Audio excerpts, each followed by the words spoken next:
सखी सहेली कार्यक्रम सुनने वाली सभी सखियों और सखाओं को मंदाकिनी जोशी और मंजरी वर्मा का प्यार भरा नमस्कार। क्या बात है, आज बहुत प्यार से नमस्कार कर रही हो मंजरी। प्यार भर भर के देना चाहिए, है ना, जितना हो लुटा दो, है ना। अरे बात, वो गाना है ना, हाँ। प्यार बांटते चलो, है ना। क्या बात है, तभी लोग कहते हैं कि मंजरी का साथ जो है बहुत अच्छा लगता है। जी, हमें तो सबका ही साथ बहुत अच्छा लगता है। जब सब साथ होते तो उसका मजा ही कुछ और हो जाता है। और देखिए ना मंदाकिनी जी, आपका हमारा साथ कितना सुहाना लगता है। एक दिन गुजर जाएगा ये लम्हा भी, लेकिन लौट कर जब यादें आएंगी तब दिन सुहाना हो जाएगा। क्या बात है, क्या ये बात चंद पंक्तियां मेरी तरफ से आपको नजर। अरे वाह, यानी कि आप कवियत्री भी बन गई हैं, मुझे लगता है। जब मन में कुछ दिल के अरमान जाग जाते हैं किसी के प्रति तो लिख डालते हैं। बिल्कुल लिखना चाहिए। और हम बहनों को, जो खास हमारी सखियां हैं, उन्हें भी हम कहना चाहते हैं कि जब आप खुश हैं, बहुत खुश हैं मंजरी की तरह, तो फिर कोशिश करें कि क्या कुछ लिख सकती है किसी को लेकर। जैसे कि मंजरी ने अभी अभी कविता रच दी मुझे लेकर कि मेरा साथ उन्हें अच्छा लगता है। हालांकि उन्होंने ये भी कहा कि साथ तो सभी का अच्छा लगता है ना, सही बात, और लगना भी चाहिए। सभी का साथ हमें प्यारा लगना चाहिए, तभी जीवन जो है आसान होता है मंजरी। बिल्कुल आसान होता है। और देखिए ना, उन सभी साथियों के साथ जो हम सुन रहे हैं, उनके साथ भी महफिल की जो रौनक होती है, चार चांद उसमें लग जाते हैं, चौगुनी बढ़ जाती है कहना चाहिए, और दिल एकदम बाग बाग हो जाता है। अरे वाह, क्या बात है। ये तो आपने बिल्कुल सही कहा कि जो हमारे सखी और सखा लोग हैं, अगर वो इस कार्यक्रम का हिस्सा न बने, अगर वो हमें न सुने, वो हमें न सराहे, तो सोचिए हमारा क्या हाल होगा। बिल्कुल, और हमें ना याद करें तो हमारा क्या हाल होगा। तौबा तौबा, मतलब आंसू टपक पड़ेंगे, है ना। लेकिन देखिए, सब लोग हमें बहुत प्यार से सुन रहे हैं, तो हमारा आपका साथ, उनका साथ, सब एक साथ चलता रहेगा। बिल्कुल। और इसी बहाने बता दीजिए आज के क्या क्या विषय हैं। बिल्कुल, आज के विषय है घर में बुजुर्ग व्यक्तियों की देखभाल, और भारतीय विरासत स्थल में हम बात करेंगे, धौलावीरा गुजरात की बात करेंगे, और स्त्री और प्रकृति का संबंध क्या है, अरे वाह, उनमें क्या क्या समानताएं हैं, उन पर चर्चा करेंगे। और बातें हल्की फुल्की में होंगी। देखिए, जब जुलाई में स्कूल खुला करते थे, कहीं 1 जुलाई को खुलता था, कहीं जून में खुल जाता था, तो हम जुलाई की वो बात कर रहे हैं कि उन यादों को ताजा करेंगे। और हमारे बहुत से साथियों ने ताजा की हैं, तो और भी ताजा कीजिए, कुछ मजेदार किस्से लिखिए। बिल्कुल। इसमें एक बात जोड़ना चाहूंगी मैं मंजरी, कि वैसे तो वो लिखेंगे कि जुलाई में जब स्कूल खुलते हैं तो ये होता है, वो होता है, लेकिन वो दिन याद करिए जब आप बच्चे थे और स्कूल खुलता था जुलाई में, और आपको कैसा लगता था स्कूल का वो पहला दिन, है ना, वो पहला पीरियड, वो आपका बैग, वो आपकी किताबें, वो आपकी कॉपियां, वो आपकी टीचर, क्लास टीचर, बहुत सारी याद लगती थी। बहुत सारी याद है। आपके दोस्त, आपकी सखियां जो क्लास में होती थी, जब आप नया नया लंच बॉक्स लेके जाती थी, और उसमें से टिफिन जब खोलती थी तो उसमें से मम्मी ने जो बनाया हुआ नाश्ता होता था वो खाती थी। अब देखिए, सारी बातें अभी मत बताइए मंदाकिनी जी, इशारा मेरा समझिए, और हमारे और आपका जो साथ है, तो उसके साथ एक गीत सुना दीजिए तो बात ही कुछ और होगी। बिल्कुल सही कहा आपने। और ये जो गीत है हमारे सभी सखियों और सखाओं के नाम। एक तेरा साथ, एक तेरा साथ हमको दो जहां से प्यारा है। एक तेरा साथ, एक तेरा साथ हमको दो जहां से प्यारा है। तू है तो हर सहारा है। ना मिले संसार, ना मिले संसार, तेरा प्यार तो हमारा है। ना मिले संसार, ना मिले संसार, तेरा प्यार तो हमारा है। तू है तो हर सहारा है। एक तेरा साथ हमको दो जहां से प्यारा है। एक तेरा साथ।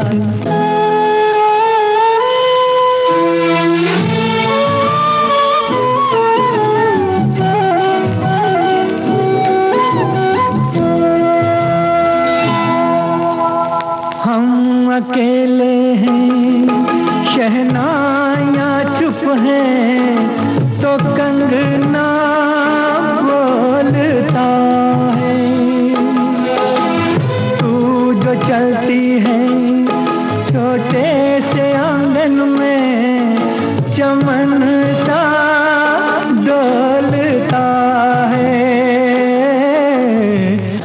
आज घर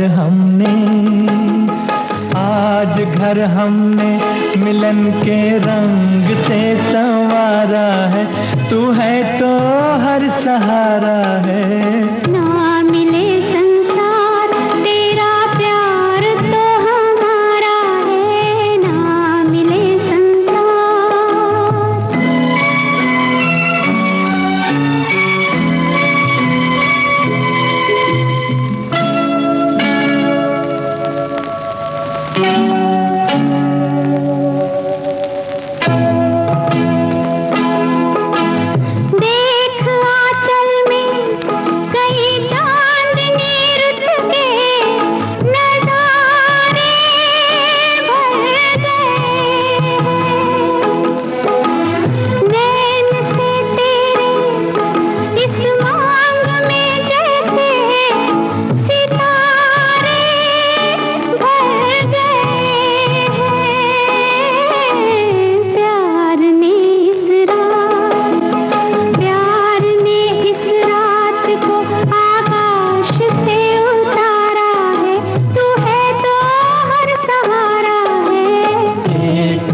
मंदाकिनी जी देखिए, घर में बात करने वाले हैं कि घर में बुजुर्ग व्यक्तियों की देखभाल। अच्छा, तो देखिए आज हम क्या करते हैं कि पहले हम संदेश को उठा लेते हैं, अच्छा है ना।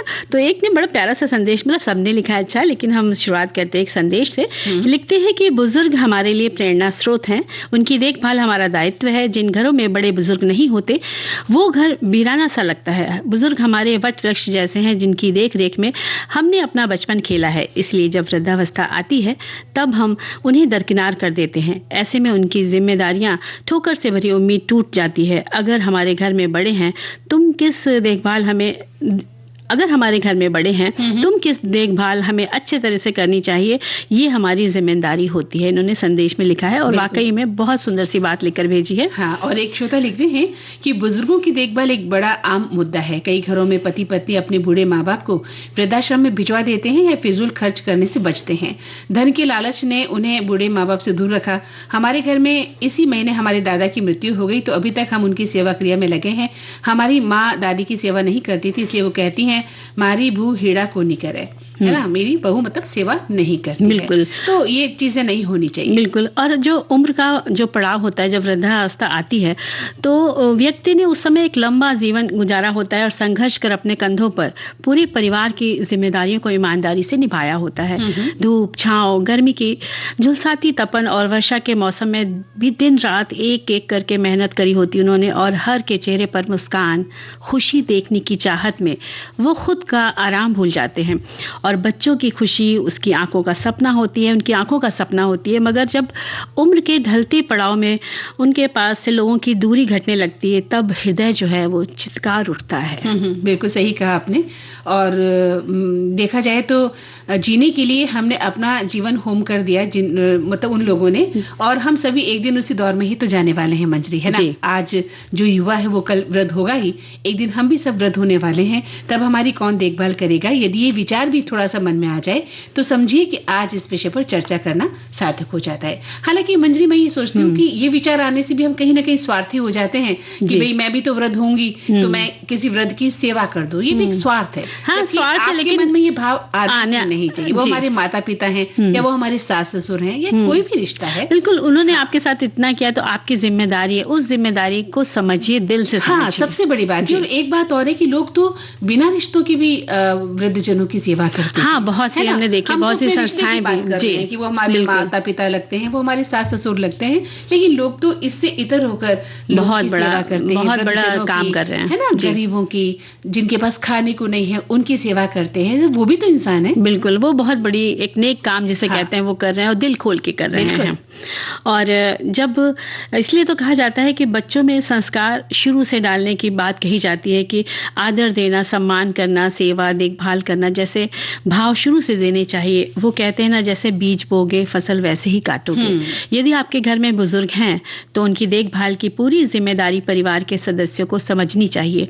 सब अपनी सेवाएं देंगे तो बुजुर्गों की झुर्रियों पर पड़े चेहरों पर भी चमक आ जाएगी। आपको उनके स्नेह की वो छांव मिलेगी, आशीर्वाद मिलेगा जिसकी आपने कल्पना भी नहीं की होगी, क्योंकि वे माता पिता ईश्वर समान हैं। हमें उनके प्रति अपने कर्तव्यों को समझना चाहिए। उन्होंने हमें जीवन दिया है, बिना किसी लालच के उन्होंने वो सब हम पर लुटाया है जिसकी आशा भी नहीं की थी हमने। हम उन पर अपना हक समझते हैं। आज क्या वो अपना हक इतना भी नहीं दिखा सकते कि वो अगर हमसे कुछ कहते हैं और हम समय पर उनके लिए वो ना करें? बिल्कुल सही कहा आपने। लेकिन एक बात मैं कहना चाहूंगी, जब हम छोटे शहरों में देखते हैं तो आज भी माता पिता घरों में रहते हैं। कई बार महानगरीय जो व्यवस्थाएं हम देखते हैं वहां पर जाकर दुख होता है जब बच्चे कहते हैं कि हमारे पास टाइम नहीं है और वो अपने माता पिता को या तो अकेला छोड़ देते हैं या किसी वृद्धाश्रम में डाल देते हैं ना। तो ये चीजें जब भी जहां भी देखी जाती है बहुत बुरा असर डालती है एक समाज पर, उस व्यक्ति पर जो धीरे धीरे उस उम्र को प्राप्त हुआ है।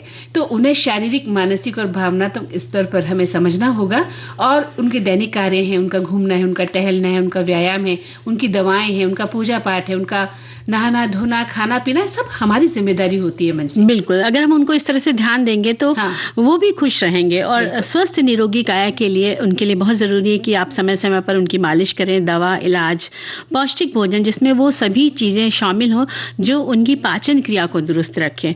जबान तो स्वाद की चटोरी होती है ना मंदाकिनी जी, और जिसके झांसे में कोई ना कोई आ ही जाता। हम सभी आ जाते तो भाई उनकी क्या बात है। कभी कभी चटपटा खा लें पर ज्यादा वो ना खाएं, वही जो खाएं जो हजम हो जाए आपको अच्छे से। ये बात भी सही है, लेकिन उनको छीटा कशी भी न करें, आप ताना भी न दें। थोड़ी सी खुराक खा लेंगे तो कोई दिक्कत नहीं होगी, इच्छा होती है। लेकिन अगर एक नियमित रूप से हम अनुशासित भोजन उन्हें देंगे तो ऐसा नहीं होता कि उनका स्वास्थ्य खराब हो जाए। बिल्कुल, और कभी कभी अपनी मनमानी कर भी ले तो करने दीजिए, क्या दिक्कत है। ये सोचते हैं कि उन्हें सिर्फ उबला हुआ भोजन देंगे या बिना नमक मिर्च वाला हल्का सा भोजन देंगे तो वो भी इंसान है, वो भी माता पिता है जो कभी आपको बचपन में आपकी हर इच्छा पूरी किया करते थे। बिल्कुल सही बात है, हमें बहुत ध्यान रखना है उनका। कभी नहीं भूलना चाहिए। और जीवन तो बदलेगा, समय भी बदलेगा। वो बाजार भी जाना चाहते होंगे, मंदिर जाना चाहते होंगे, गीत संगीत सुनना चाहते होंगे, वो बाहर निकलना चाहते होंगे, है ना। उनका कमरा जो है, सोने की व्यवस्था है, उनका ध्यान हमें रखना चाहिए। उनको हवादार कमरे में रखना चाहिए। नहीं कि वो आज बुजुर्ग हैं तो उन्हें आप एक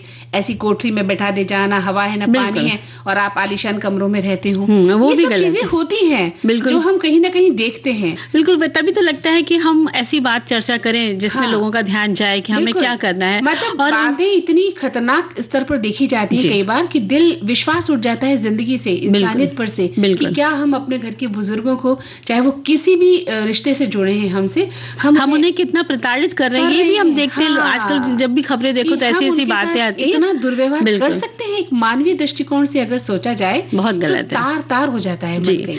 और उनके साथ नियमित संवाद करें, जैसे कि पास बैठे, बोले, बतियाए, हालचाल पूछे, और पूरा परिवार, बच्चों तक को ये भी सिखाएं कि तुम लोग भी दादा दादी के पास बैठो, नाना नानी के पास बैठो, या जो भी रिश्ता है आपका घर में, जो भी बुजुर्ग हैं उनके साथ उनके बचपन के किस्से, उनकी जो उन्होंने जीवन जिया है उसकी कहानियां सुनिए, आप बहुत कुछ सीखेंगे। बिल्कुल, अपने बच्चों को उनसे दूर मत रखिए। क्या होता है कि हम बच्चे को जो है पढ़ाई के चक्कर में कहते हैं पढ़ो जाकर, है ना, पढ़ाई करो, आप समय खराब मत करो। तो अपने दादा दादी या नाना नानी के पास वो बैठे हैं तो वो समय खराब करना नहीं होता है। लेकिन यहाँ एक बात कहना चाहूंगी मंजरी, एक छोटा सा अंतराल हमें लेना होगा, इस बात को फिर से जारी रखेंगे।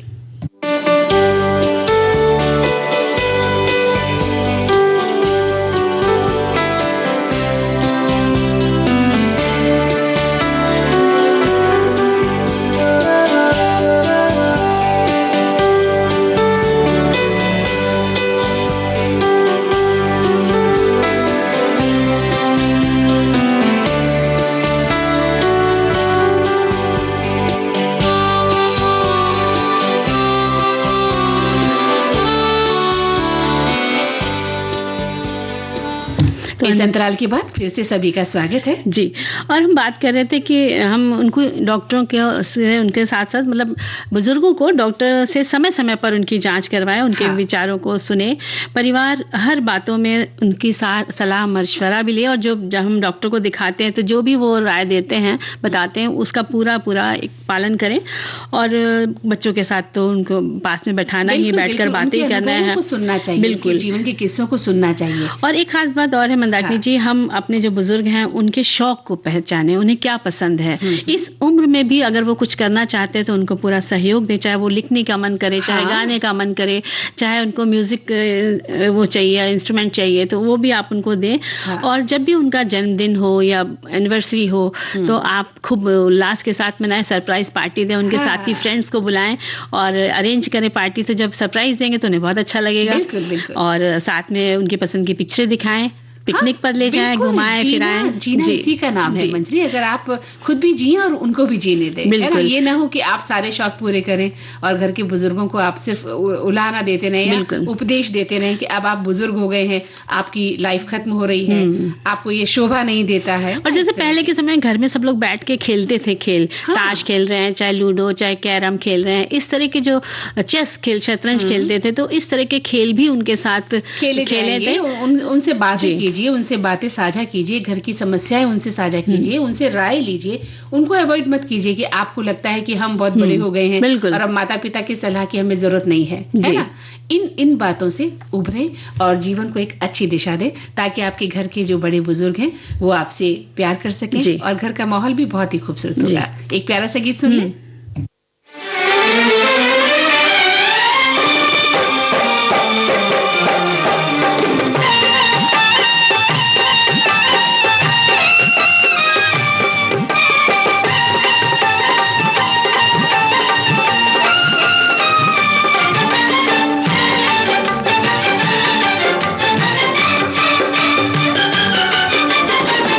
कभी तेरा दामन ना छोड़ेंगे हम, हाय कभी तेरा दामन ना छोड़ेंगे हम, चाहे जमाना करे लाखों सितम, हाँ चाहे जमाना करे लाखों सितम, हाय कभी तेरा दामन ना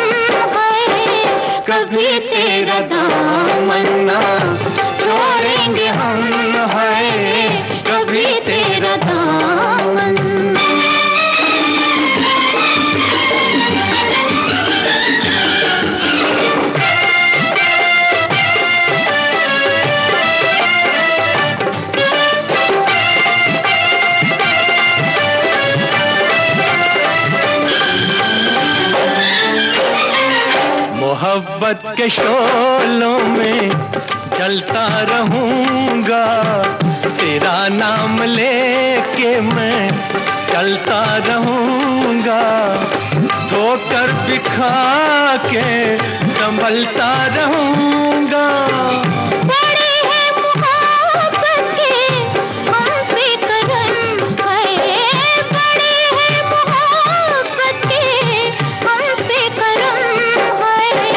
कभी तेरा दामन ना छोड़ेंगे हम, है कभी तेरा दामन। और मंदाकिनी जी एक विषय पर इस जो हम लोग बातें कर रहे थे, इसमें एक विषय और है कि जब हस्बैंड वाइफ जॉब पर जाते हैं तो केयर टेकर को रख करके जाते हैं, तो वो देखभाल करती, लेकिन हमारी जिम्मेदारी कि हम लौट करके जब घर आए तो पूरी जानकारी उस केयर टेकर से भी लें कि तुमने क्या क्या मेरे माता पिता को समय पर दिया, क्या नहीं दिया।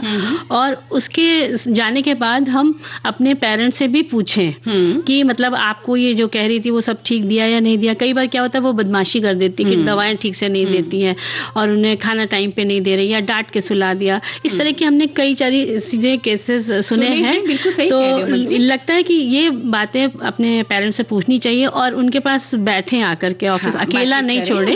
हाँ, कई बार तो कैमरे भी लगा दिए जाते हैं कि घर में इस तरह की, लेकिन वो ठीक है, हर घर की हर कहानी है, लेकिन जो तुम्हारी बात का मेन मकसद है कहने का वो ये है कि कई बार हम क्या सोचते हैं कि केयर टेकर को हमने 15,000, 25,000, 30,000, 40,000 जो जितना बड़ा है देकर इतिश्री कर दी कि हमारी जिम्मेदारी पूरी हो गई है, अब हम फ्री हैं, आजाद हैं, क्योंकि हमने अपने माता पिता के लिए केयर टेकर रख दिया है, वो सेवा कर वो जाने उसका काम जाने। तो ये जो भावना है ये नहीं होनी चाहिए। बिल्कुल आप ही की जिम्मेदारी है। जैसे आप अपने शिशु को जब किसी काम वाली के पास लेके जाते हैं या किसी के सुपुर्द करके जाते हैं केयर टेकर के पास, तो कितनी चिंता करते हैं, अपने बच्चे को दूध पिलाए क्या, ध्यान रखा क्या, फोन कर करके पता लगाते हैं ना कि जिसको हमने बच्चे को संभालने के लिए रखा है। इस तरह से इन चीजों पर भी ध्यान रखें। माता पिता के पास आए, 5 मिनट, 10 मिनट, 15 मिनट, 20 मिनट बैठे, बातचीत करें, पूरा दिन उनका कैसा बीता, कैसे उनकी सेवा की गई, उनके पेट में खुराक गई कि नहीं गई, उन्होंने उचित भोजन लिया कि नहीं लिया, वो खुश है कि नहीं है, ये भी तो जाने। बिल्कुल, बहुत जरूरी। सेवा ही नहीं है, सेवा ही नहीं, खुश भी है कि नहीं है,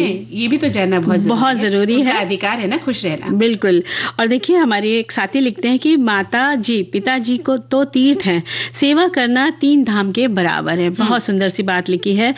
और एक लिखते हैं कि बुजुर्ग घर की छत की तरह होते हैं, जिनकी जिंदगी के अनुभव, उनका प्यार और आशीर्वाद जब भी हमारे साथ होता है तो हमारा बचपन भी कहीं ना कहीं हमारे अंदर जीवित रहता है। घर में बुजुर्गों का वैसा ही ध्यान रखना चाहिए जैसे हम चाहते हैं कि हमारे बच्चे हमारे बूढ़े होने पर हमारा ध्यान रखें। नहीं, जैसे हम अपने बच्चों का ख्याल रखते हैं, जैसे नवजात शिशु का कैसे ख्याल रखते हैं, हमने उनके लिए केयर टेकर रख लिए, लेकिन हर पल हमारी आंखें चौकन्ना रहती है। तो वैसे ही अपने बुजुर्गों का ध्यान रखें। एक श्रोता लिखते हैं कि बुजुर्ग व्यक्ति यानी अनुभव, ज्ञान और जानकारी का भंडार। उम्र की वजह से वो थोड़े कमजोर हो जाते हैं, तो घर वालों का प्यार, 2 मिनट पास बैठना, बातें करना, यही उनका असली टॉनिक होता है। और बुजुर्ग भी समझदार होते हैं। युवा पीढ़ी का कामकाज, नौकरी, वक्त के अभाव के कारण बाकी सारे काम यानी वक्त पर खाना पीना, सुविधाएं, चिकित्सकीय सुविधाएं, ये सब काम देना हमारी जिम्मेदारी के अंतर्गत आता है। और एक लिखते हैं कि हमारे घरों में कहा जाता है कि बुजुर्ग सदस्य परिवार के दरवाजे की शोभा होते हैं, पर अब तो ना उस टाइप के दरवाजे हैं कि बुजुर्ग बैठे, उन्हें तो बस घर का एक कोना दे दिया जाता है। ऐसा नहीं कि सभी ऐसा करते हैं। आज भी बहुत सारे परिवार अपने बुजुर्गों की देखभाल छोटे बच्चे के समान प्यार से श्रद्धा पूर्वक करते हैं। कुछ समय का बदलाव, कुछ रोजी रोटी का तनाव, कहीं कहीं उनके साथ वो सम्मान नहीं दिया जाता है जिसके वे हकदार होते हैं। पर एक बात जब हम मान लेंगे कि हम सभी का भी दिन ऐसे ही आने वाले हैं, तो हमें भी उन्हीं की तरह प्यार और सम्मान की जरूरत है। तो बुजुर्ग आपको बोझ नहीं लगेंगे, आपके घर दुआरी के शोभा रहेंगे। बहुत सुंदर सी बात लिखकर भेजी है इन्होंने। एक श्रोता लिखते हैं कि हमारे बुजुर्ग माता पिता की देखभाल करने में शारीरिक तैयारी एक बहुत बड़ी भूमिका निभाती है।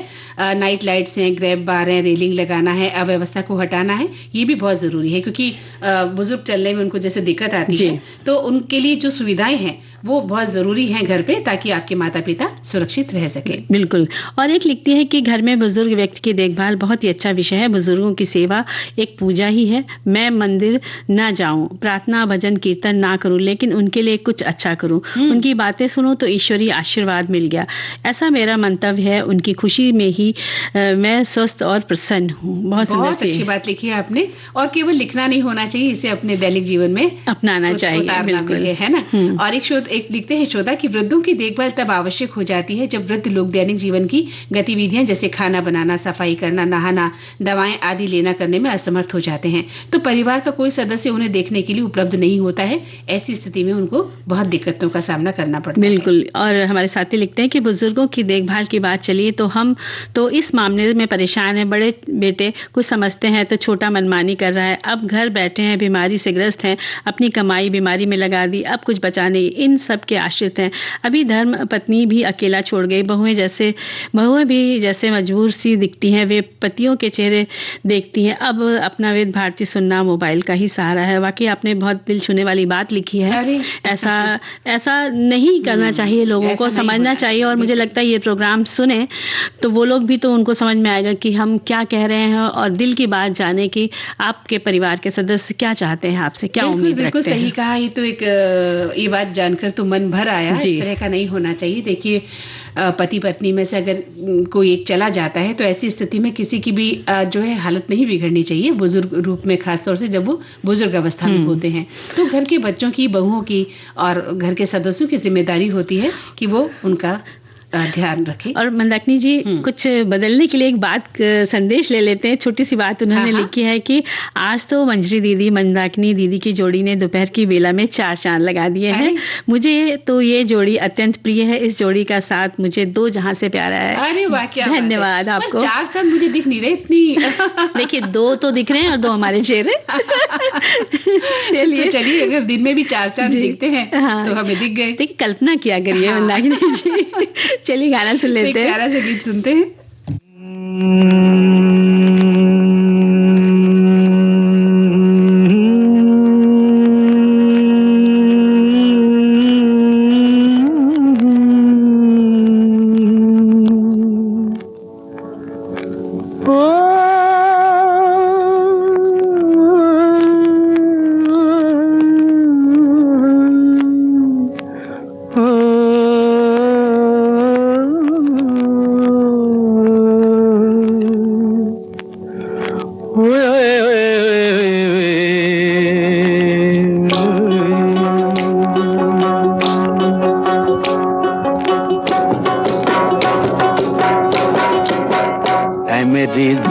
जबी तुझे मालूम नहीं, तू अभी तक है हंसी और मैं जवान, तुझ पे कुर्बान मेरी जान मेरी जान।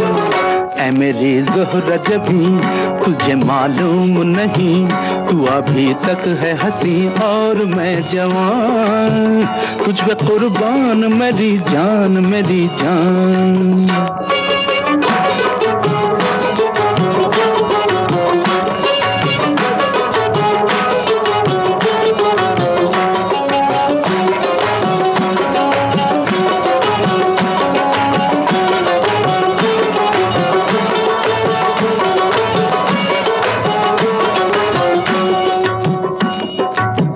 ये शौखियाँ ये बातपन जो तुझ में है कहीं नहीं, ये शौखियाँ ये बातपन जो तुझ में है कहीं नहीं, दिलों को जीतने का फन जो तुझ में है कहीं नहीं। मैं तेरी आँखों में पा गया दो जहां, मैं तेरी आँखों में पा गया दो जहां। ऐ मेरी ज़ोहरा जबी तुझे मालूम नहीं, तू अभी तक है हंसी और मैं जवान, तुझ पे कुर्बान मेरी जान मेरी जान। समय हो चला है एक अंतराल का, तो लेते हैं एक अंतराल।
अंतराल के बाद एक बार फिर सभी का स्वागत है और हम ले चलते हैं सबको धोलावीरा गुजरात की ओर, क्योंकि भारतीय विरासत स्थल में हम आज इसकी बात करने वाले हैं। तो धोलावीरा एक पुरातात्विक स्थल है, यूनेस्को ने इसे विश्व धरोहर का स्थान दिया है। ये भारत का 40वां विश्व धरोहर स्थल बन गया।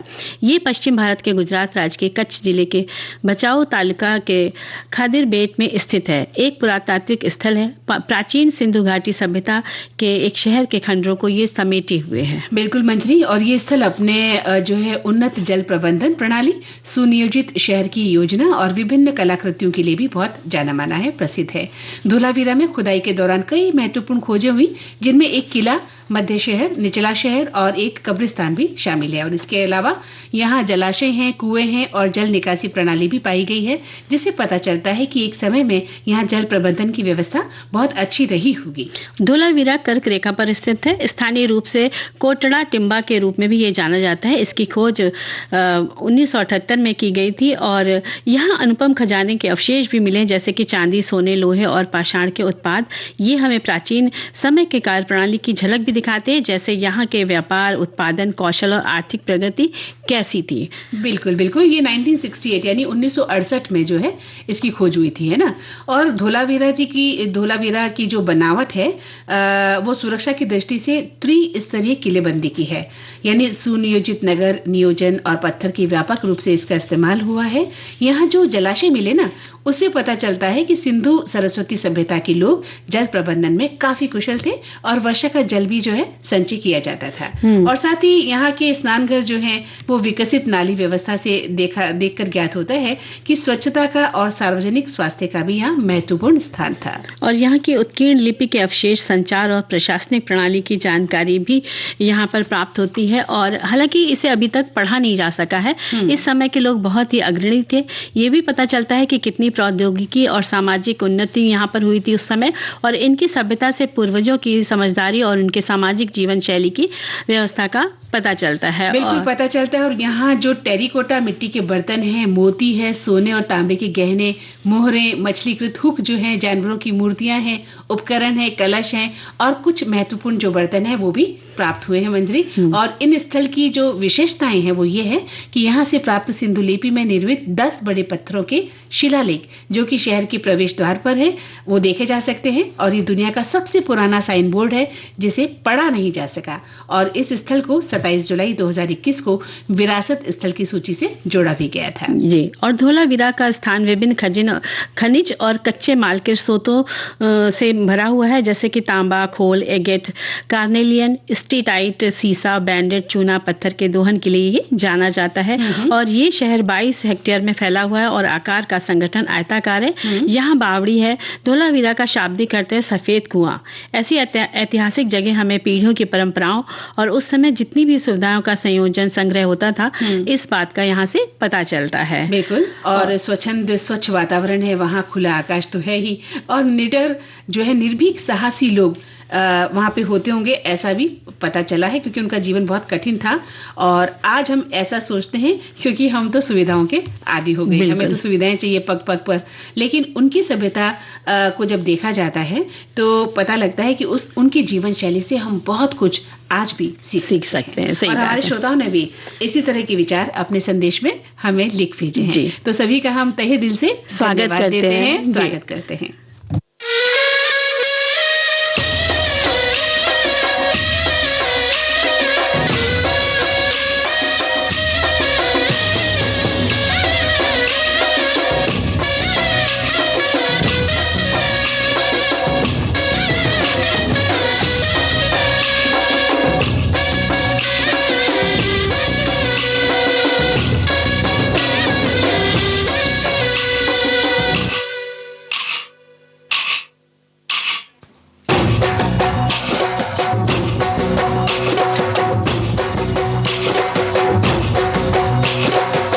चांद आया है ज़मीं पे आज गरबे की रात में,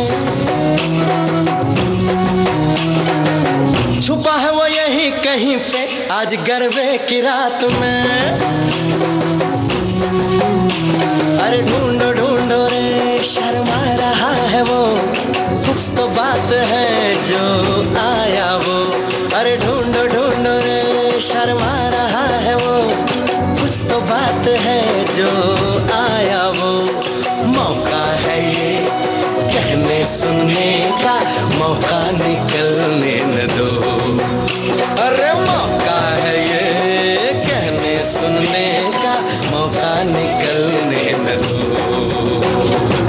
चांद आया है ज़मीं पे आज गरबे की रात में,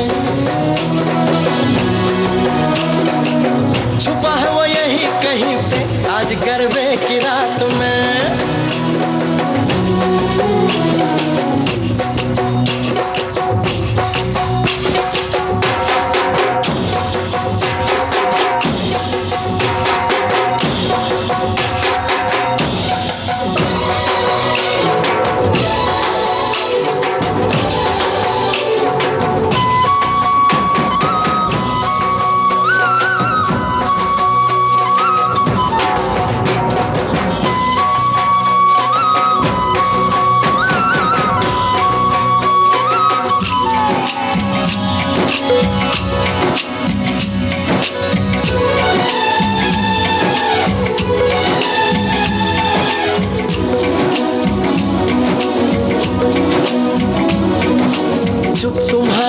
लबों पे भी है चुप, हमारे इन लबों पे भी है, बोलती है ये निगाहें मेरे यार, मेरे यार। चुप तुम्हारे उन लबों पे भी है, चुप हमारे इन लबों पे भी है, बोलती है ये निगाहें मेरे यार, मेरे यार।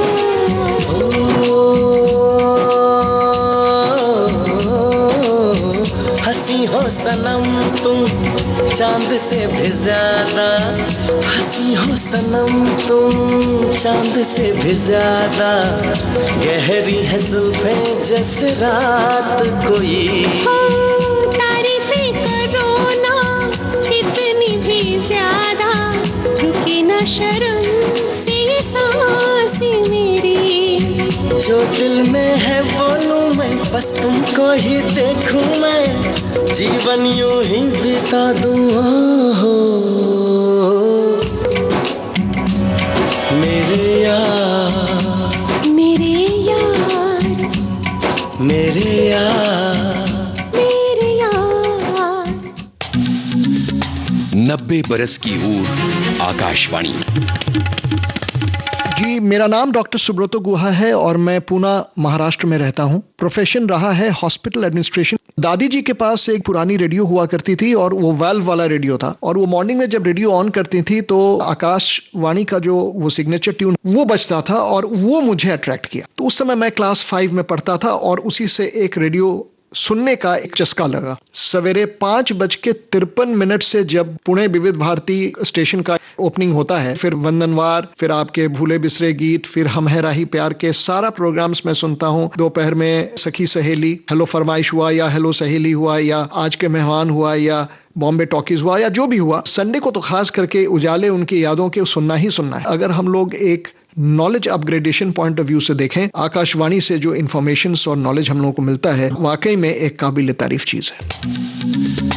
90 बरस की ऊर आकाशवाणी। मंदाकिनी जी, स्त्री और प्रकृति का संबंध बहुत ही अनूठा है।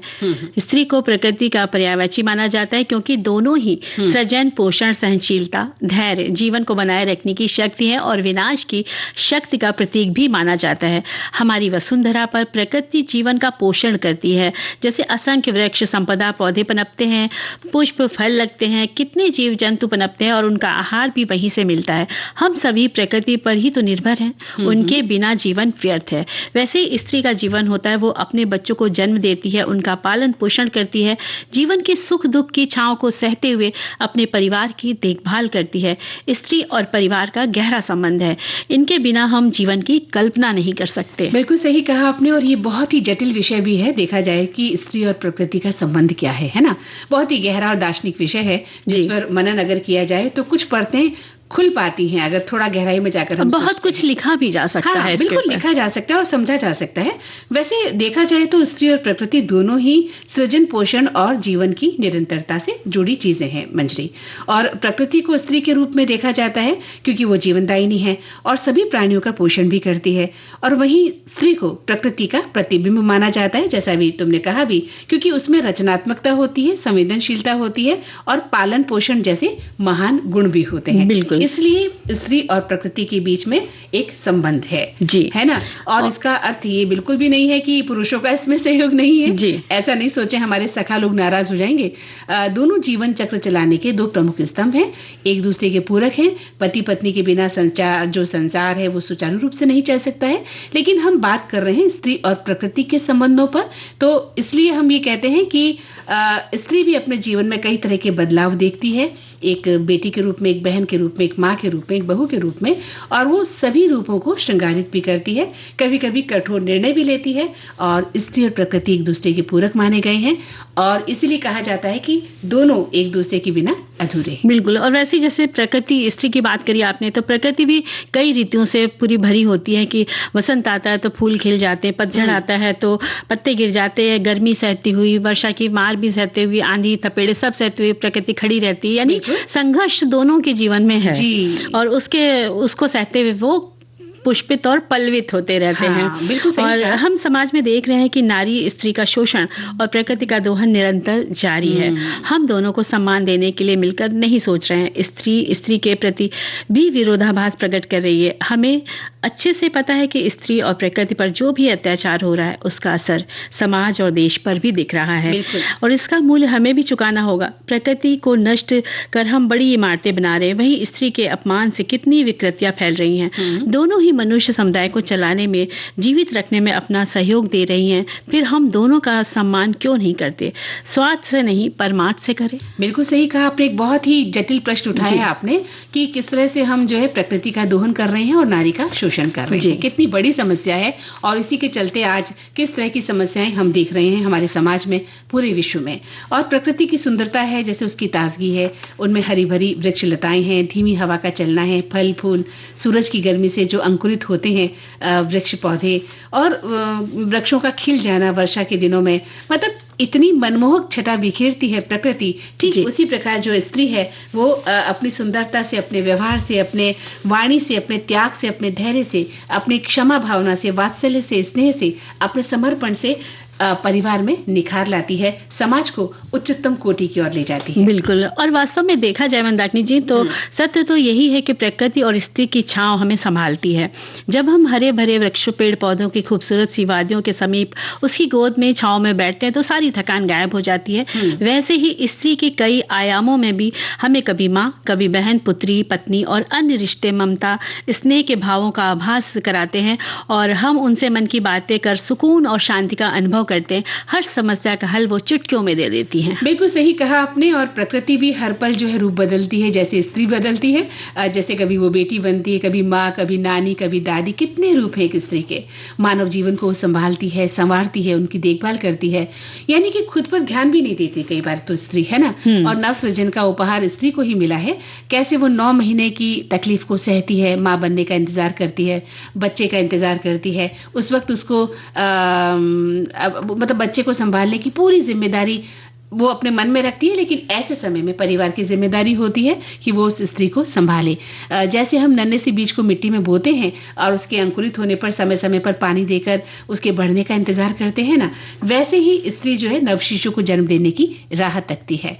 और सृजन की सारी जो शक्ति है प्रकृति और स्त्री में ही है, क्योंकि वे दोनों ही धरती में माँ के समान मानी गई है। बिल्कुल। और स्त्री दर्द सहकर भी मुस्कुराती है। बच्चे जनने पर उसका दूसरा जन्म होता है। नारी स्त्री को अबला समझना बहुत भूल है। स्त्री हर मौकों पर साथ देती है, वो मानसिक रूप से सुदृढ़ होती है, वो सभी जिम्मेदारियों को निभाती है। हम घर में स्त्रियों को मान नहीं देते, तब ये गलत बात होती है। हमें प्रकृति और स्त्री के संबंधों को समझते हुए दोनों को स्वतंत्र रूप से फलने फूलने दे, खिलने और मुस्कुराने दे।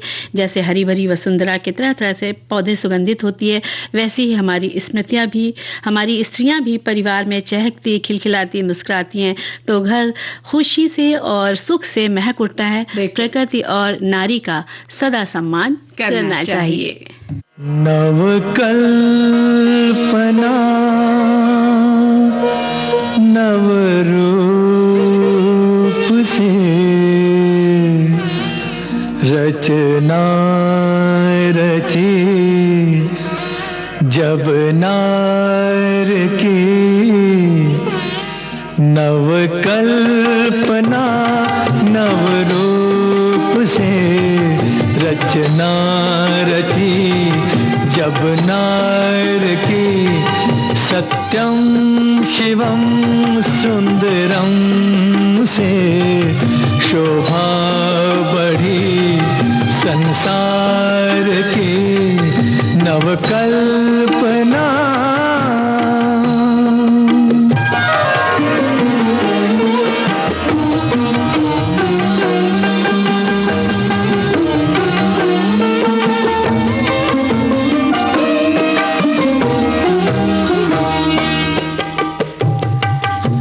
कला की दासी कामनी 16 कला परिपूर्ण है।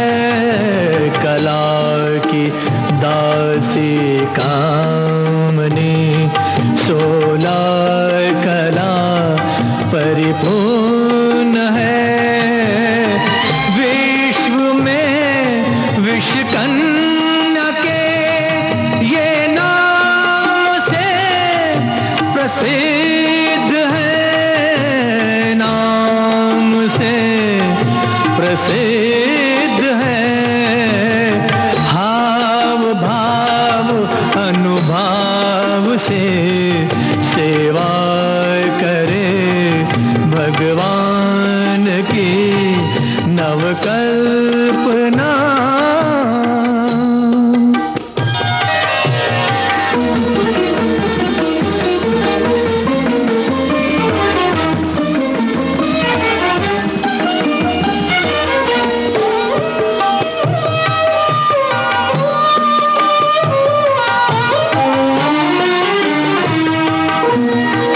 चंद्रमा सो मुख सलोनो श्याम वर्णा केश है। चंद्रमा सो मुख सलोनो श्याम वर्णा केश है। नैनों से मृग नैन है, वाणी मधुर उच्चारती, वाणी मधुर उच्चारती। नृत्य गान त्रिगधान पूजा इनका धर्म है। आरती नवकल्पना। तो देखिए जुलाई में जब स्कूल खुला करते थे तो कितनी सारी यादें सभी ने साझा करी हैं।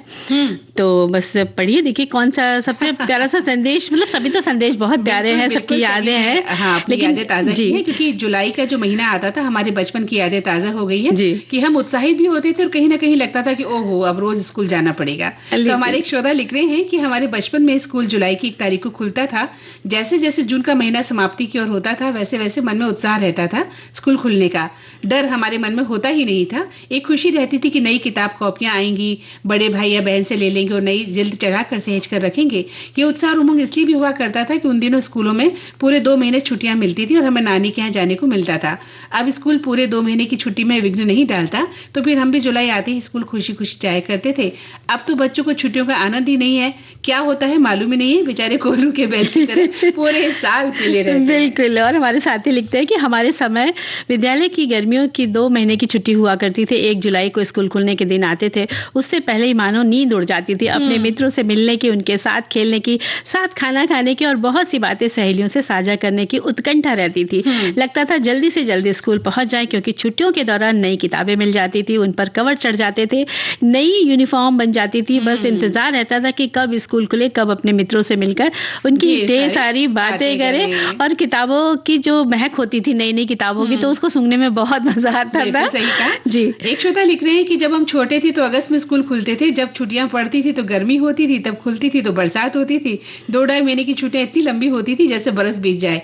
लेकिन फिर 2 महीने की हुई और अब जब हम नौकरी करते हैं तो ये छुट्टियां घटकर 40 दिन की हो गई हैं और घर के काम पूरे नहीं होते कि छुट्टियां खुल भी जाती हैं। बचपन की छुट्टियों में हम एक दूसरे को गिफ्ट भी देते थे, दोस्ती बनी रहे, नानी का घर इन दिनों, ये सभी छुट्टियों से जुड़े हुए खास लम्हे हुआ करते थे। और एक लिखते हैं कि गर्मी की छुट्टियां कब खत्म होती थी पता ही नहीं चलता था, खेलने का मूड भी नहीं गया होता था और स्कूल की तैयारी करनी पड़ती थी। सच बताऊं, स्कूल को बंक मारने की इच्छा होती थी, ऐसा मेरा भी मन करता था। लेकिन चेहरे के सामने मास्टर की छड़ी आती थी और आलस झट से स्कूल में मतलब पहुंच जाते थे। तब ये गाना याद आता, हाय हाय ये मजबूरी। और रेनी डे का भी तो कितना इंतजार करते थे इन दिनों। बिल्कुल करते थे, इसलिए हमारे श्रोता लिखते भी हैं कि जुलाई में वर्षा ऋतु शुरू हो जाती है। स्कूल वाले बच्चों को पहले अभिभावक कॉपी, पेन और ज्योमेट्री बॉक्स दिलाते थे। जब हम राजमार्ग की ओर जा रहे थे, कई बच्चे रेनकोट पहनकर स्कूल जा रहे थे, अच्छा लगता था देखकर। और एक लिखते कि स्कूल खुल जाना जैसे ज्ञान का बोझ थोपा। हमारी बुआ का बेटा बेटी की स्कूल खुल जाने से वो कहती है कि मेरी छोरी की स्कूल खुल गई, रोज होमवर्क भेजते हैं। तो भाई ऐसा तो होता ही है। बिल्कुल सही बात है, लेकिन अब ज्यादा ही होमवर्क मिलने लगा है बच्चों को। और एक लिखते मंदाकिनी जी कि बहुत बार ऐसा हुआ कि पापा के ट्रांसफर होने के कारण जुलाई में नए विद्यालय में प्रवेश लेना पड़ा। हाई स्कूल में जुलाई में मैं स्कूल खुलने वाले थे और नए स्कूल में भी प्रवेश लेना था। पापा साथ गए एडमिशन करवाने के लिए। स्कूल जाते समय बहुत घबराहट थी, पता नहीं कैसा नया विद्यालय होगा, कैसे नए अध्यापक होंगे, कैसी सहेलियां बनेंगी, हम कैसे ट्रेन से अप डाउन करेंगे, क्योंकि हम जहाँ रहते थे वहाँ मिडिल स्कूल ही था। लेकिन पता ही नहीं चला कि 3 साल कैसे निकल गए। बहुत मधुर यादें हैं विद्यालय की। बिल्कुल यादें हैं, बिल्कुल हैं। और एक श्रोता लिखते हैं कि हमारी तरफ तो 15 से 20 जून के बीच स्कूल खुल जाते हैं और हमारे समय में भी स्कूल जून में ही खुल जाते थे। बिल्कुल भी स्कूल जाने का मन नहीं होता था, क्योंकि मन मारकर स्कूल जाते थे। हाँ, जितनी हो सके बहाना बनाती थी मैं, पर मेरी मम्मी कुछ भी नहीं सुनती थी। खैर, जब मैं स्टूडेंट थी तब की बात तो छोड़ ही दीजिए, अब मैं एक टीचर हूँ, फिर भी लंबी छुट्टी के बाद स्कूल जाने का मन अभी भी नहीं होता है। हालांकि स्कूल पहुंचने के बाद तो बच्चों के साथ बहुत मजा आता है और उनकी छुट्टियों की कहानी को सुनती भी हूँ। हाँ, और एक लिखते हैं कि जब जब हमारा स्कूल खुलता था तब हम बहुत खुश हुआ करते थे। नए टीचर, नया क्लास, हम सब भाई बहन, एक नए टिफिन, नया बैग, सबको दिखाने का मजा कुछ और ही था। उसमें और एक बात होती कि कोई नई लड़की आ जाती थी तो उसके साथ उसका सब पता करना बहुत मजेदार लगता था। ये होता है, नए दोस्त बनते हैं ना। जी। और एक श्रोता ने लिखा है कि स्कूल खुलते ही मन में उत्साह और उमंग का खजाना खुल जाता है, क्योंकि स्कूल से हमारी बहुत सारी यादें जुड़ी होती हैं। दोस्तों के साथ खेलना, रंग बिरंगी पेंसिल, कॉपी पर चित्र बनाना। साथ हम सरकारी स्कूल में पढ़ते थे तो वहाँ का भजन पहले के दौर में, भोजन जो है खिचड़ी मिला करती थी, जो कि बहुत स्वादिष्ट हुआ करती थी। स्कूल का वो दौर आज भी याद आता है। टीचर की बातें और सब कुछ बिल्कुल खुले आसमान की तरह था, जो कि बहुत अच्छा लगता था। और ये लिखते हैं कि गर्मी की लंबी छुट्टियों के बाद 1 जुलाई से स्कूल खुलते थे, नए सत्र की शुरुआत होती थी और हम बच्चे नई किताबें, यूनिफॉर्म और दोस्त से मिलने के लिए उत्साहित रहते थे। स्कूल का माहौल, बारिश की खुशबू, साफ सुथरी क्लासरूम और नए अध्यापकों के साथ एक नई ऊर्जा से भर जाता था। और एक लिखते हैं कि गर्मियों के दिनों हमारी स्कूल का टाइम बदल जाता था। सुबह मॉर्निंग में चलता था, पर जुलाई से डे शिफ्ट शुरू हो जाता था। और जब जुलाई में स्कूल खुलता था तो लंबी छुट्टी के बाद मन में बहुत सारा उमंग रहता था, सहेलियों से मिलने का, अपनी बात करने का। उस जमाने में टेलीफोन की सुविधा बहुत कम थी और हम लोकल रहते हुए भी चिट्ठियों से दोस्तों से सारी बातों का आदान प्रदान करते थे। पर स्कूल जाने में थोड़ा आलस भी लगता था और कभी कभी तो होता था कि स्कूल पहुंचने पर कुछ टीचर का ट्रांसफर हो गया और कुछ लड़कियां भी दूसरे शहर में चली गई, तो मन बड़ा मायूस हो जाता था। बिल्कुल, अपने दोस्तों को खोकर मन बड़ा दुखी होता था। एक श्रोता ने लिखा है कि नई किताबों के पन्नों की खुशबू अलग ही होती थी। लंबी छुट्टियों में क्या क्या किया अपने सहेलियों को ये बातें बतानी होती थी। वहीं एक श्रोता लिख रही है कि बातें हल्की फुल्की वही जुलाई में जब स्कूल खुला करते थे तो स्कूल खुलने पर एक अलग ही उत्साह हुआ करता था। नए क्लास, नए मित्र, कहना ही क्या, कुछ बिछड़े कुछ साथ रहे, नए वस्त्र, नए बस्ते, नए अध्यापक, यानी सब कुछ नया और उसमें ही अपना जीवन महसूस होता था। बिल्कुल। और लिखते हैं कि जब स्कूल खुला करते थे तो किताब की चिंता होती थी। जो छात्र पास करके अगली कक्षा में जाते थे उनकी किताबें लोग खोजते, आधे दाम में लोग खरीद लेते थे। बाकी हम लोगों ने भी ऐसा किया है। नया बस्ता खरीदते, एक सेट कपड़ा पिताजी बनवा देते थे। कक्षा 8 तक जो भाग दौड़ कर विद्यार्थी को जुलाई में करना पड़ता था, वो सोचकर हम यही कह पाते हैं कि तब गरीबी थी, साधन नहीं थे, परंतु आजकल देख रहे हैं ड्रेस, जूते और किताबें खरीदने में कोई संकोच नहीं करते हैं। 10-20 हजार आराम से खर्च कर दे रहे हैं। स्कूल बस से जाते थे, ट्यूशन भी पढ़ा करते थे। कितने बदलाव आ गए हैं वाकई, लेकिन वो दौर बहुत ही यादों में ताजा हो गया है। और आपके संदेश भी बहुत कमाल के हैं, यादें बहुत अच्छे संदेश हमारे श्रोताओं ने लिखे हैं, वो यादें ताजा कर दिए। इतनी बातें हैं ना कि समय कम पड़ जाएगा, समय कम पड़ जाता है। बिल्कुल, इतने सारे संदेश आए, हम सभी को शामिल नहीं भी कर पा रहे, लेकिन कुल मिलाकर ये बात पता लगी कि सबने अपना बचपन एक बार को जी लिया है। जी।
कचरे कच्चे चाचा, कच्चे कचरे पक्के।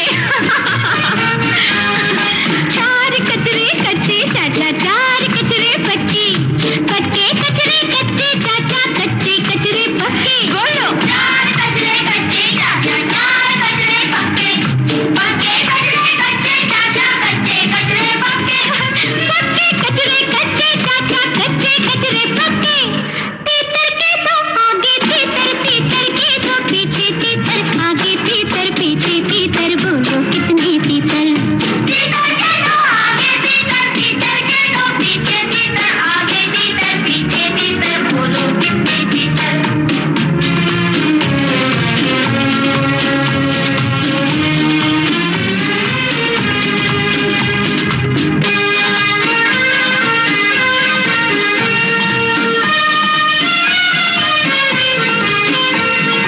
पीठ ऊंची ऊंट की ऊंचाई से नहीं होती, होती ही है पीठ ऊंची ऊंट की। पीठ ऊंची ऊंट की ऊंचाई से नहीं होती, होती ही है पीठ ऊंची ऊंट की, है ना? राजू तुम भी गाओ। पीठ ऊंची ऊंट की ऊंचाई से नहीं होती, होती ही है पीठ ऊंची ऊंट की। होती ही है पीठ ऊंची ऊंट की, तीतर के तो आगे। भाई मंजरी, अब तीतर के दो आगे तीतर, अगर तीतर गिनने लगे तो समय तो अब इजाजत नहीं दे रहा है। कोई गणित नहीं लगाऊंगी मैं मंदाकिनी जी, समय नहीं है, सबसे लेते हैं विदा। बिल्कुल। तो सबको मंजरी का और मंदाकिनी जोशी का प्यार भरा नमस्कार।